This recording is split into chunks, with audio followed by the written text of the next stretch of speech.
I still remember that night clearly. It was around 2:30 in the morning when I heard him groan. I turned the bedside lamp on, and there he was, sitting up, clutching his leg, eyes clenched in pain. Another leg cramp, sharp, sudden, the kind that jolts you awake and makes your whole body tense. It wasn't the first time, but something about that night felt different. He looked at me and quietly said, "I'm getting tired of this." And in that moment, something inside me shifted.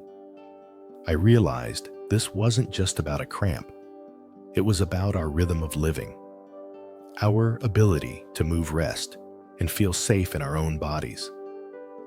They say aging comes quietly, like a soft breeze, but sometimes it arrives with a sharp pain at midnight.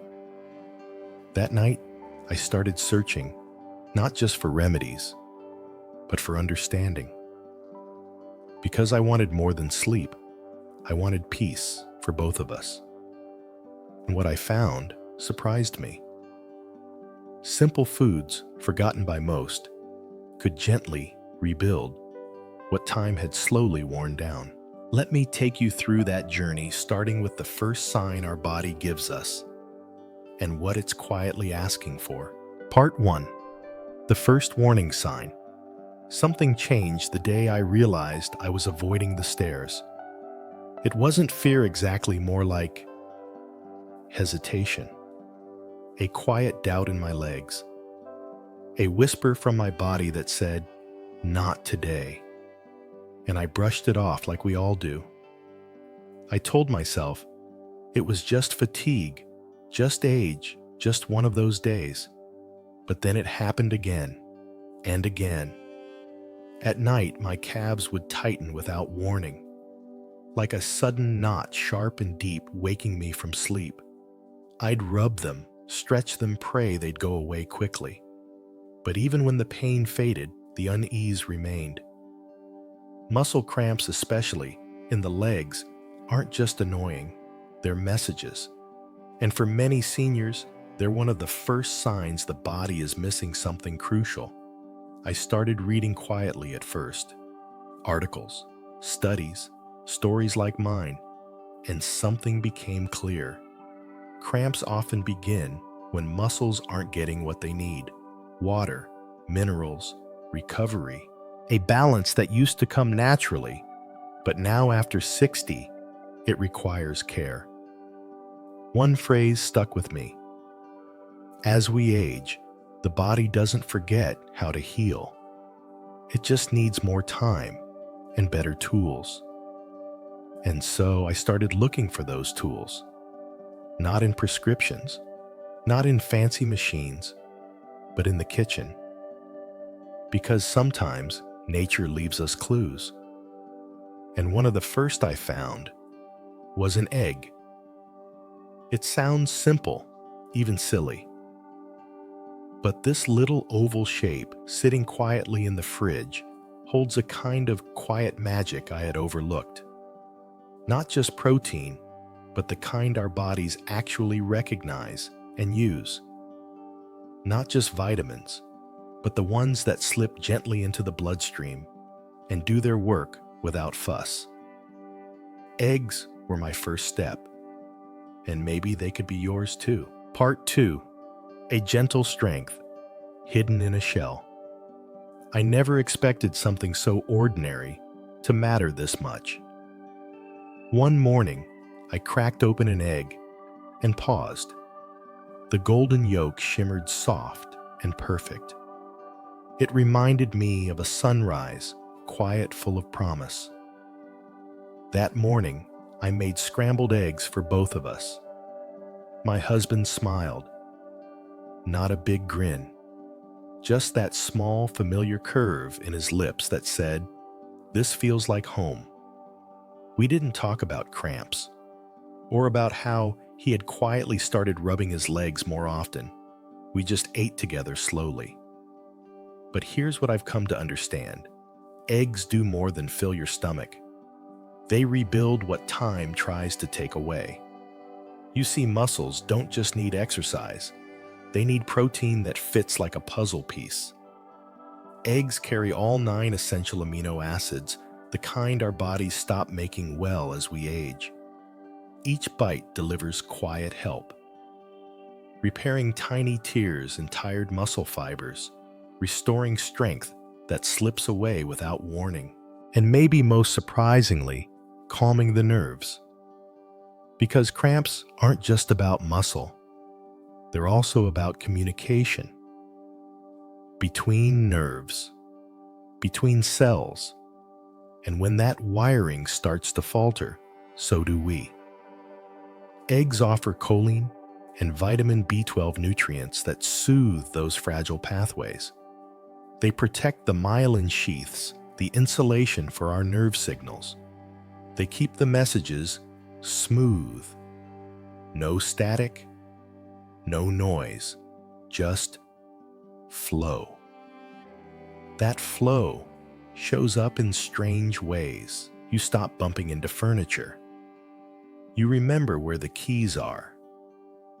Your hands feel steady again. And there's another layer too, vitamin D.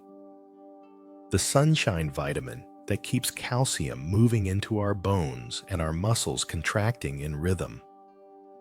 But so many seniors, especially those who stay indoors, fall low on vitamin D without ever realizing it. Eggs give just enough to help, especially when paired with a walk in the sun or a glass of milk. I used to think food was just about energy. Now I understand it's also about clarity, comfort, connection. That morning at the table, neither of us said much, but I remember feeling strong. Not like a bodybuilder, not flashy, just quietly held together. And in this stage of life, that's more than enough. Part 3. When the sweet turns sour. There was a morning when everything felt just a little off. We had started getting used to this new routine. Eggs, bananas, a handful of almonds. It felt good, strong, predictable, until it didn't. That day, my husband leaned against the kitchen counter, his hand on his stomach. He looked puzzled, not in pain, but uncomfortable. "My belly feels kind of tight," he said. I smiled gently. "Maybe it's the almonds. We've been eating more than a few." And it hit me. Even good things, when too much, can quietly tip the balance. I sat down later and started reading. Slowly, carefully. Turns out nuts and seeds, while packed with magnesium, potassium, and healthy fats, are also dense with fiber and calories. Too much can lead to bloating, gas, and in some cases diarrhea, especially for older bodies that process things more slowly. That surprised me. We thought we were helping ourselves, but like medicine, dosage matters. And bananas, sweet and soft and harmless. For most people, yes. But for some, the natural sugars can spike blood sugar if not eaten with balance. We didn't know that one banana before bed could affect nighttime glucose levels in sensitive seniors and those eggs we'd come to rely on.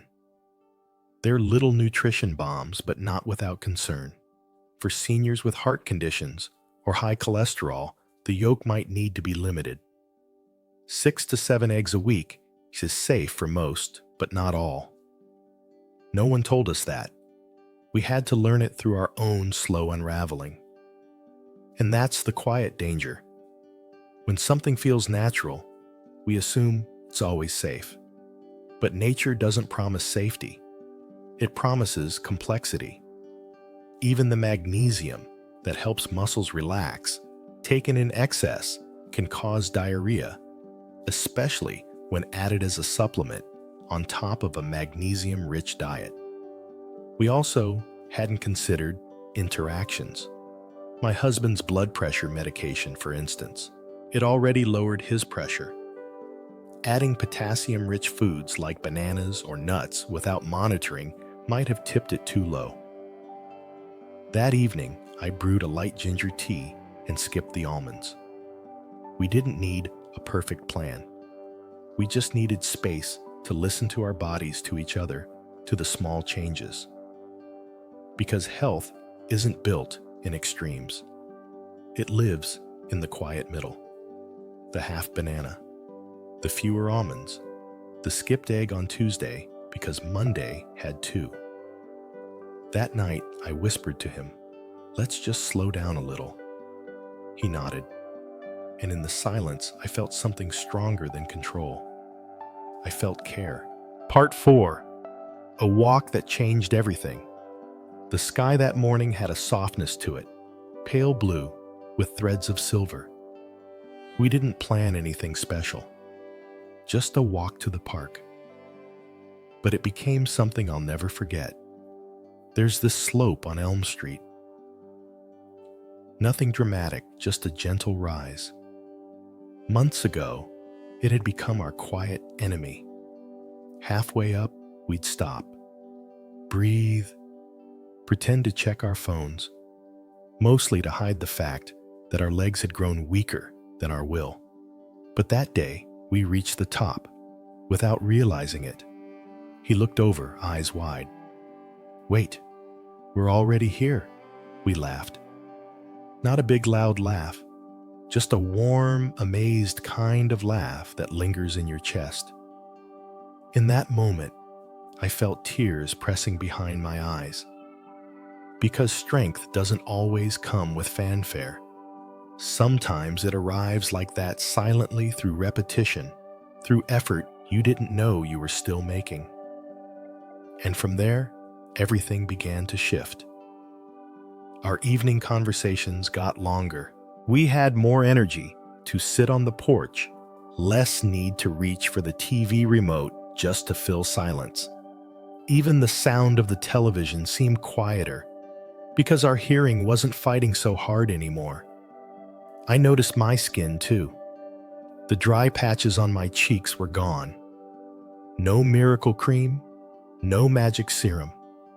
Just the consistent intake of vitamin C and E, the natural moisture support from magnesium and iron helping my blood carry nutrients where they needed to go. At my age, makeup matters less. What matters is how my skin feels under the morning light. Soft, rested, alive.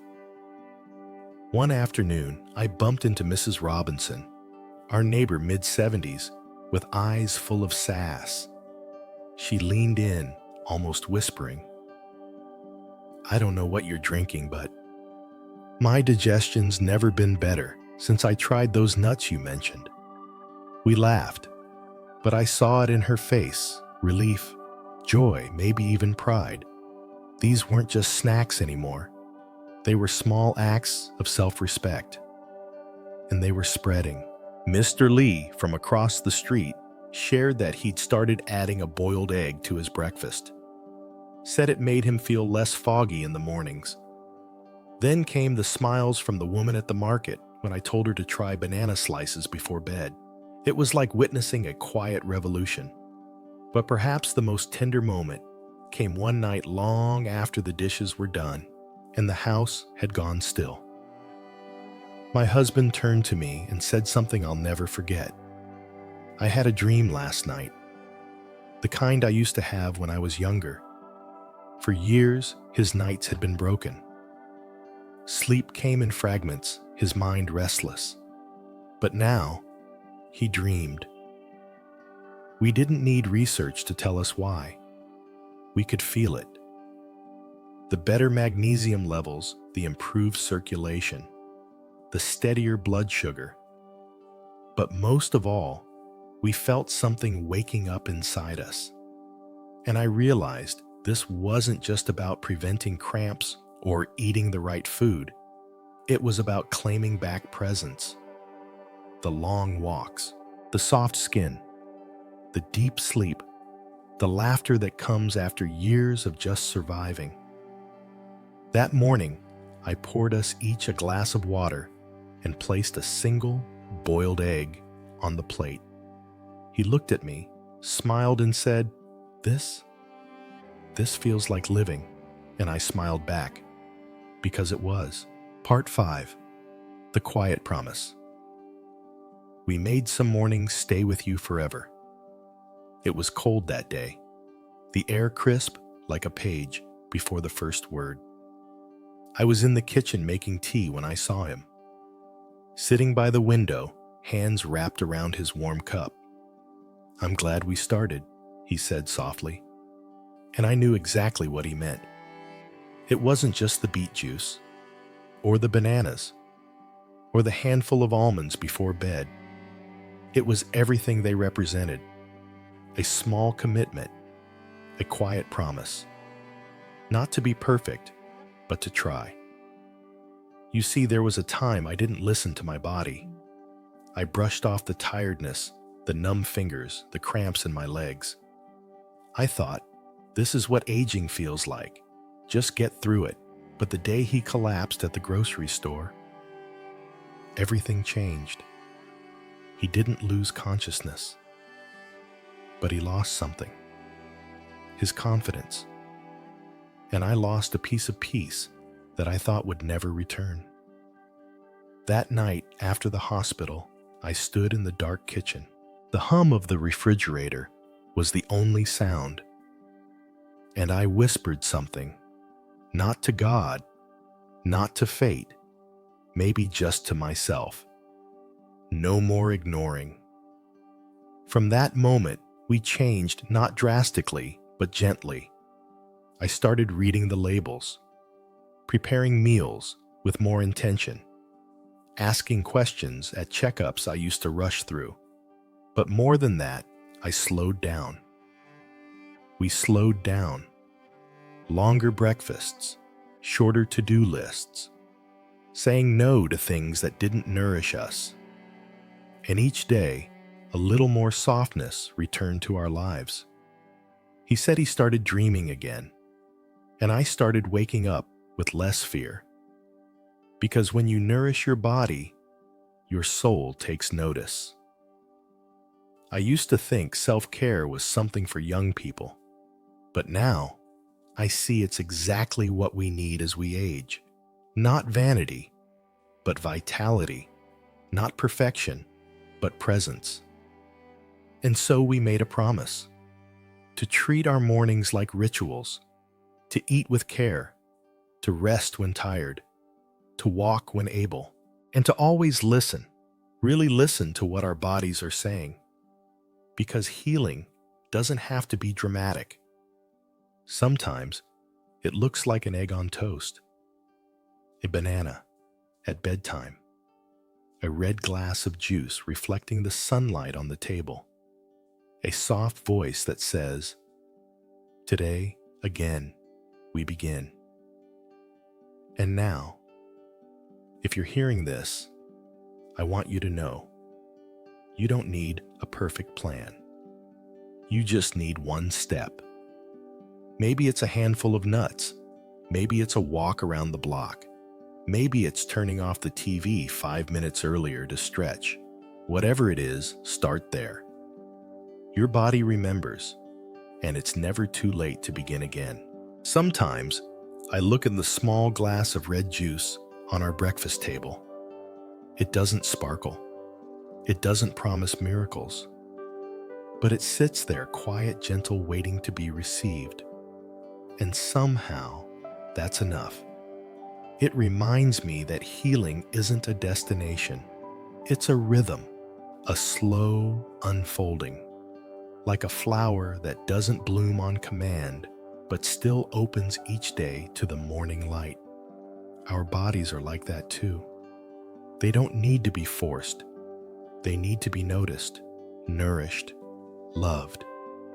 So if today you're feeling tired, if your legs ache a little more than usual, or your sleep feels too light to be restful, please know you are not alone. And even small steps count. A banana before bed, a handful of almonds in the afternoon, an egg warm and golden to greet the day. These aren't just foods, they're signals to your body, saying, I'm listening, I'm here. And if you've made it to the end of this story, maybe you needed to hear that. Maybe you know someone who does too. If so, send this to them, not as advice, but as a gentle whisper. You're allowed to begin again. So I'll ask you this. Will you keep pushing through the ache in silence, or will you pause and listen to the quiet wisdom inside you? And one more question. What helps you feel strong again, even on the hard days? Tell me in the comments. I'd love to hear. And if this story touched you, don't forget to gently tap, subscribe to stay close, and share it with someone you love. Together, let's keep choosing soft strength one morning, one breath, one bite at a time.